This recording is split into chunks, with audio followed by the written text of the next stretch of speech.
Indonesia's chain of islands in Southeast Asia together form the world's largest archipelago. The island chain consists of 13,667 islands, though only 6,000 are inhabited.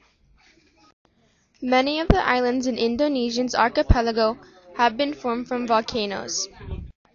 These islands are very mountainous and contain many forests. These forests contain 20% of the world's flowering plants. Although a good percent of the world's flowering plants come from Indonesia, the total land area the country takes up is less than 2% of the world's total area. Indonesia's history is said to have started when the nationalists struggled against Dutch colonism. The Dutch were inspired to take over Indonesia after Japan's victory over Russia in 1901. Soon after the Dutch conquered Indonesia, the Budi-Utomo group came. The man in the picture is Dr. Suitomo. He is the founder of the Budi-Utomo group.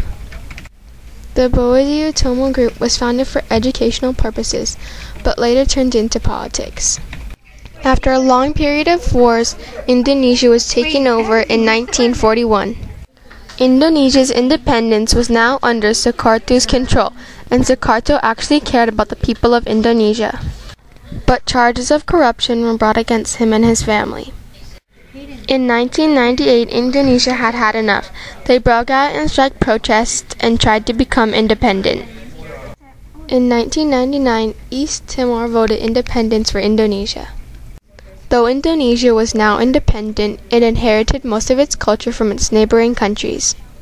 Just like its beautiful, rich landscapes, Indonesia's culture is vibrant and versatile. Though Indonesia is the largest Muslim country in the world, it is still influenced by Hinduism and Buddhism. Indonesia's culture is well shown in its arts and crafts of the South Asian country.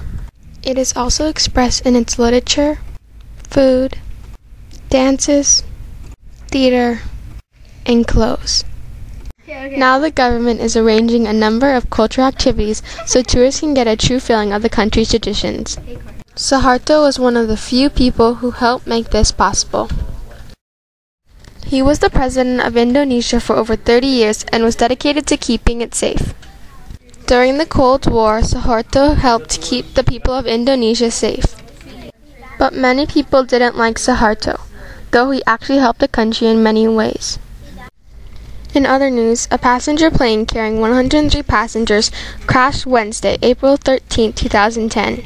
78 people were hurt, including 3 children and 3 infants. The cause was said to have been bad weather that interfered with the landing. This is not the first time that this same airline has crashed. Nusantara Airlines crashed twice last year. Though the airlines said they had fixed the problem the first time, 16 people died the second, and now there is a third. So my advice to you would to stay away from that airline for a while they sort things out.